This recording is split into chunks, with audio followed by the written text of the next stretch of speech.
What's up, you guys? It's Marissa from Push Past Paralysis, back with another video. I know it's been a really long time. I had personal things go on for a while, and then kind of the culmination of this video started to happen in the beginning of November.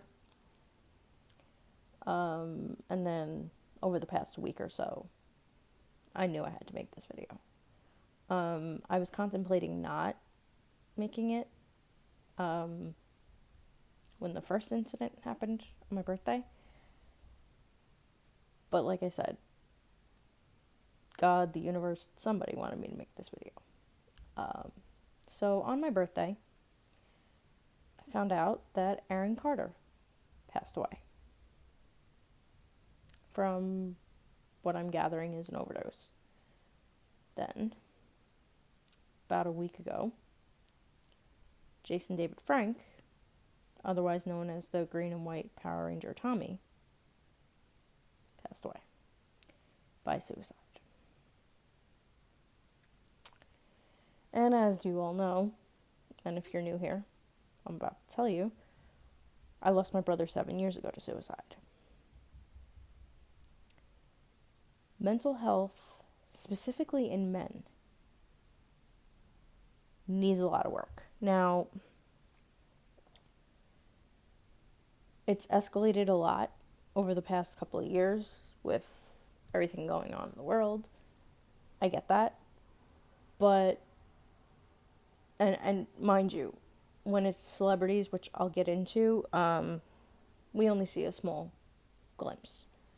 But to me, at least, it was apparent that both of them had struggles. Tommy's, Jason's, whatever. Jason's really hit me. Because you could see the pain on his face. And when you're a celebrity like that, it's almost like, from what I gather on the fan side, every time a fan tells you how much they love you and how much you've impacted them, it almost makes you hate yourself more. Because you think the fans don't see the side of you that you don't like. So instead of it making you feel better, because the one thing a lot of fans will say when somebody passes away is, oh my God, I loved them so much, I wish I could have told them, or I wish they knew how much they were loved. That doesn't really matter when you have something going on inside you. Not only that, but I think you also need a really solid support system and not somebody else going through their own struggles. And somebody who knows how to push your buttons. Now, I'm not blaming anybody for somebody else's choice to take their own life. However, if you were fighting with somebody and they maybe allegedly might have said something to the effect of you going to kill yourself or die or what, and you already are struggling with that, if that were to happen, I would kind of blame that person a little bit. And like I said, I don't know, because none of us were there, but I will say that I haven't followed Jason's career post Power Rangers. But from what I understand, in some of his personal relationships, there was struggles. And didn't really make him feel too good about himself. And I don't think that's healthy for somebody who's already not wanting to be on this earth.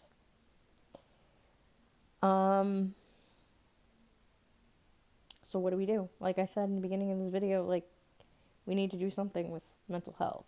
And I'm not equipped for that because I haven't been down that road. I love my life. I feel like everybody is here for a reason. And like regardless of your struggles. So I can't help somebody. I can inspire, hopefully, somebody who's in a hard situation to maybe go on. My biggest wish, because one of the things that people who struggle with suicidal tendencies think is that the people around them would be better off without them. Especially if there was tension in the relationships or they knew that some of their actions were not good towards the people that they loved the most. I wish that, because I personally believe in my spirituality, that you get a life review once you pass. So you get to see how your actions contributed to those around you, how those around you really felt about you. I wish somebody who was struggling with mental health, suicidal thoughts, addiction, could really see the impact their death would have on the people around them, because they think that they would be better off, and they won't.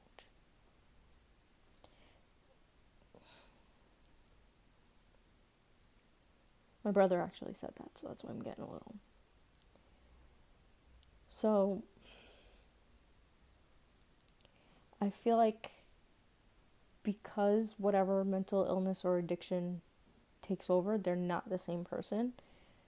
So I wish that who they truly were could see beforehand. And they won't believe you regardless if they have their mind set on it, but if they could actually see what is actually happening, it's better. It's different than you telling them, because they think you're just saying empty words to talk them out of it. But if they could see what would happen, how it would long term affect the people that they love the most, and that it wouldn't make their life better without them being there, I think that would at least save some people. It reminds me of that movie Vanessa Williams is in, that Christmas movie, where she plays that really evil woman, and then she gets the three versions of her that, no, it wasn't versions of her, I think it was Kathy Griffin, but she gets a woman who visits her and, shows her past, present, and future. And I wish that people who are wanting to take their own life, or are down a path that will ultimately result in their untimely death, could see how it would impact everybody. And it might not mean as much because they don't care, but they don't want to hurt the people around them. And as crazy as it sounds, they think that their absence is the key, and it's not. The absence of who they truly are is what hurts. All people want is the person they love back. And I know that people who struggle with this often feel like you can't get it back. You don't know where it is. So that's where we as a society have to come in and figure something out, because something's not working. Suicide and mental illness and addiction are at all-time highs right now. So somebody somewhere needs to figure out how the hell we keep these people for just a little longer, just enough time to get to them and help them. Good quality help, no empty words, no empty promises, actual tangible help. Don't throw them on medications that's going to make them feel worse or have bad side effects. And that's not a dig to medication. I feel for everything, there's no one solution. Medication isn't a full solution. Therapy isn't a full solution. Meditation and spirituality isn't a full solution. Diet and exercise is not a full solution. All of it together, and a good support system, and a bunch of other things. Everything together is the solution. People are so hell-bent, whether it's for mental or physical health or anything, love, whatever, you're looking for one thing, but it's everything. And you're so focused on the one aspect of it that all the other aspects suffer. So that, I think, is the key. Is treat the whole person and not the symptom that they're exhibiting or the absence of something that they're exhibiting. You have to treat it holistically. And it might not even feel, which actually could be better, it might not even feel like you're treating the mental illness or the suicidal thoughts or the addiction or whatever at first, because you're trying to get to the core. But that might actually disarm the person, because often if you're attacking that one thing that needs to be fixed, they're going to back off and they're going to have all of these walls up and not let you near them. And then they often surround themselves with bad people and allow only them to have access to them. So if you treat them holistically, that might be better, because they won't even realize at the time the rewiring that's going on in their brain. Now, another aspect, I talked to a friend of mine the other day, and this was not about Jason, this wasn't about anything like that. It was about, addiction and suicide and mental health. Often families end up enabling because they feel like if they let the person out of their sight and don't do for them, they're going to go out and use. Now, this doesn't, I don't think, apply to Jason, because he was probably the one giving and giving and giving to other people in his life, which isn't good either. But I don't think that we, as loved ones of people suffering, should have to negate our feelings, because let's face it, as much of it being a disease is true, they do say and do hurtful things that we can't just shut off because we have this like cognitive understanding that it is a disease. We also have feelings. And I think boundaries are important, and sometimes those boundaries have to extend to the extreme point where you can't be around them. And you can't think, oh, it's going to kill them, literally, if I'm not there and I have to save them. This is what I mean holistically. We as individuals can't save somebody. Chances are, even if you're not going to be there 24/7, and chances are when it happens, whether that's an overdose or a suicide or whatever, you're not going to be there anyway. Even if that person is living in your house. Because they don't want, seeing you would talk them out of it. So boundaries are important, and sticking to them is important, and taking care of yourself is important. I don't want you to think that it's not. And I know I've gone off on kind of a whole mental health tangent with this, but it's important. We have to, like my friends Louie and Trinity say from the Now Matters More Foundation, recover out loud. You have to talk about this stuff. Not talking about it is what's killing people. So we have to rely on the people most qualified. If you are in that situation I just talked about, where you're afraid to let somebody out of your sight or do for them because you're afraid that it's going to kill them, that's when you need to be seeking a professional, for you and for them. Because, like I said before, with the people around Jason, whether it's somebody else who was using or going through their own struggles, or somebody who was enabling him or doing for him or yes-manning him to death, or yes-womaning him to death, or going through their own struggles or whatever, you need a qualified group there. And this is going to be another tangent, but the lack of beds is a problem. The oh, you're not high enough, so we're going to send you away until you come back more high so we could treat you, and it's more of a medical emergency then. That needs to stop. Like, if somebody is going for help, whether that's suicidal thoughts, they need to check themselves in somewhere, or whether that's a rehab because they want to get off drugs, don't turn them away. I don't care if you have to give them a corner of the floor until you sort things out, until you sort their paperwork out, their finances out, a bed out. I don't care what the problem is. Turning people away is bringing them right back to what they were doing before. Whether that's just self-loathing, self-harming, or using. That is the number one, in my opinion, worst thing that you could do. As a professional, that's negligence to turn anybody away.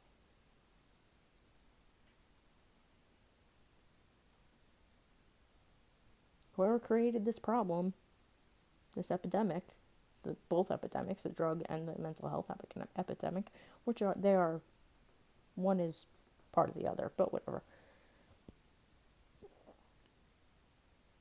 created a monster that isn't just going to go away quickly. And there are enough people that need help now. We have to deal with it.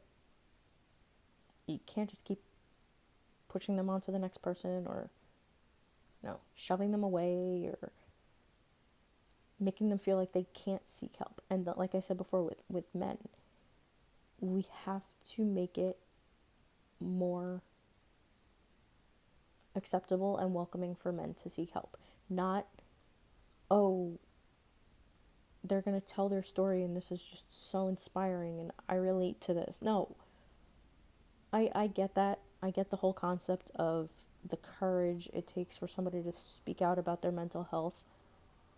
But then what the hell are we going to do about it? I don't like videos where someone's going on and on about their mental health or their struggles and telling old stories, and then that's just it. Like, that's okay. Like, yeah, you've been through a lot. What are you going to do about it now? I don't like where it's just left at an inspiring story. The inspiring part is the gradual journey out of it. Not even just the destination of, oh, I made it out of it. It's the gradual journey of, okay, we're doing this. Yeah, I've been through hell, but okay, I'm getting myself out of it, or I'm reaching out to people who are helping me get me out of it. That's, I think, what needs to change. And if anybody, I know a couple people, a few people actually, who I will be sending this video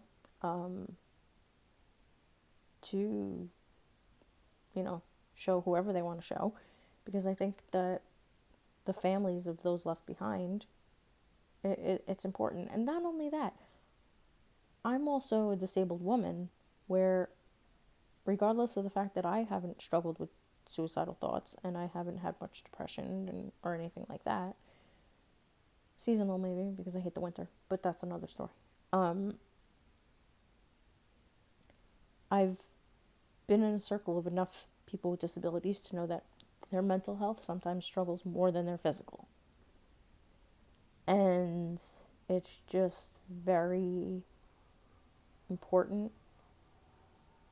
We need to stop making mental health as much of a moneymaker as cancer. There, I said it. That is the whole. Scrap the whole rest of the video. That is pretty much the main point.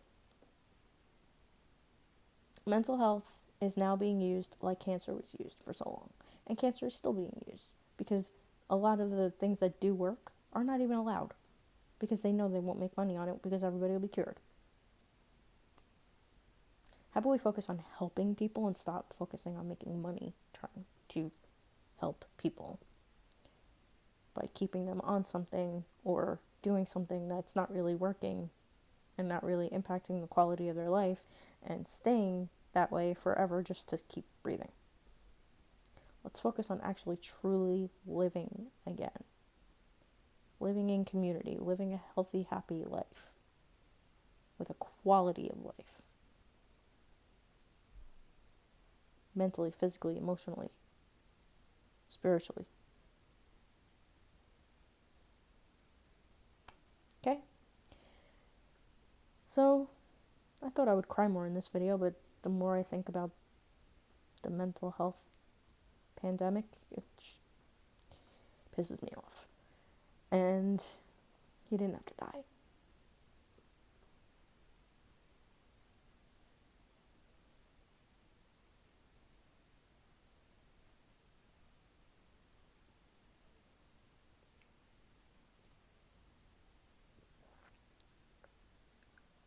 Everybody's real life superhero.